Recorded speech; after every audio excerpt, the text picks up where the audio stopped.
അഴുകിയതും പുഴുവരിച്ചതുമായ മൃതദേഹങ്ങൾ എടുക്കാൻ പോലീസിനെ സഹായിക്കുന്നയാളാണ് തിരുവല്ല സ്വദേശി സോമൻ. ഇലന്തൂർ നരബലി കേസിലടക്കം പോലീസിന് സോമൻ നൽകിയ സഹായം നിർണായകമായിരുന്നു. മുള്ളുകൾക്കിടയിൽ കുടുങ്ങിയ മൃതദേഹം എടുക്കുന്നതിനിടെ ഉണ്ടായ അപകടവും ആ മുറിവിൽ മൃതദേഹത്തിൽ നിന്നും അണുബാധയേറ്റതുമായിരുന്നു സോമന്റെ ജീവിതം ദുരിതത്തിലാക്കി. സ്വകാര്യ ആശുപത്രിയിൽ ചികിത്സയിൽ കഴിയുന്ന സോമൻ ചികിത്സയ്ക്കായി സുമനസുകളുടെ സഹായം തേടുകയാണ്. പോലീസിനായി ആയിരക്കണക്കിന് മൃതദേഹങ്ങൾ എടുത്തു നൽകിയ ആളാണ് തിരുവല്ല സ്വദേശി സോമൻ. പലതും അഴുകി പുഴുവരിച്ച് ആരും തൊടാൻ മടിക്കുന്നവ. ഇക്കഴിഞ്ഞ ജൂൺ 2-നുണ്ടായ സംഭവം പക്ഷേ വർഷങ്ങളോളം ഈ ജോലി ചെയ്ത സോമന്റെ ജീവിതം ദുരിതത്തിലാക്കി.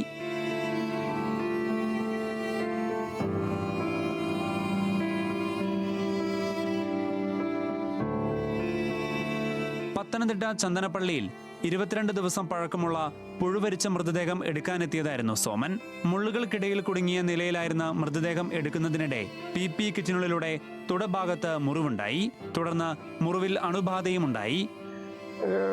ഞാൻ PP കിറ്റ് ഞാൻ എല്ലാം സെപ്റ്റിങ് ചെയ്താണ് കയറിയത്. അങ്ങോട്ട് കയറിയപ്പം PP കിറ്റ് മുള്ളുകൊണ്ട് എൻ്റെ തുടയൊന്ന് ഓറിയായിരുന്നു. അന്നേരം അത്ര വലിയ കാര്യമാക്കിയില്ല. ഈ ബോഡി മുള്ളിനകത്ത് വില്ല് പോലെ ഇരിക്കുകയായിരുന്നു. അതിൻ്റെയും വന്ന് കാലയിൽ അടിച്ചു. അന്ന് വൈകിട്ട് വീട്ടിൽ വന്നു കഴിഞ്ഞപ്പം ചെറിയ പനി അടിച്ചു. വൈകിട്ട് ഞാൻ വീണ കൊണ്ട് ഹോസ്പിറ്റലിൽ ചെന്ന് ഇഞ്ചക്ഷൻ എടുത്തു.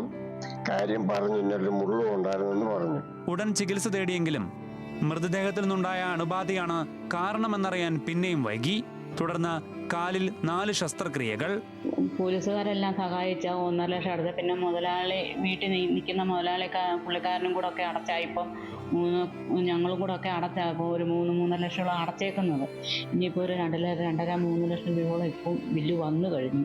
ഇപ്പോൾ 1.5 മാസത്തോളമായി ഇവിടെ കിടക്കാൻ തുടങ്ങിയിട്ട്. ഇനിയും കിടക്കണമെന്നുള്ളത് ഡോക്ടർ പറഞ്ഞ പോലെ കിടക്കണം. നമുക്കിനി ഒരു നിവൃത്തിയില്ല. നമുക്കിനി അടയ്ക്കാനുള്ള നിവൃത്തി നമുക്കില്ല. അല്ല, സാമ്പത്തികമില്ല നമുക്കിപ്പോൾ. ഇനിയും ഡോക്ടർ പറയുന്നിടം വരെ നമുക്ക് കടന്നേ പറ്റത്തുള്ളൂ. ഇലന്തൂർ നരബലി കേസിലുൾപ്പെടെ പോലീസിനെ സഹായിക്കാൻ സോമനുണ്ടായിരുന്നു. ദുരിതമറിഞ്ഞ് 1.5 ലക്ഷം രൂപ പോലീസുകാർ പിരിച്ചു നൽകി. തിരുവല്ലയിലെ സ്വകാര്യ ആശുപത്രിയിൽ ചികിത്സയിൽ കഴിയുന്ന സോമന് തുടർ ചികിത്സയ്ക്കായി ഇനിയും വലിയ തുക വേണം. ഇതിനായി സുമനസുകളുടെ സഹായം തേടുകയാണ് കുടുംബം. ന്യൂസ് മലയാളം, പത്തനംതിട്ട.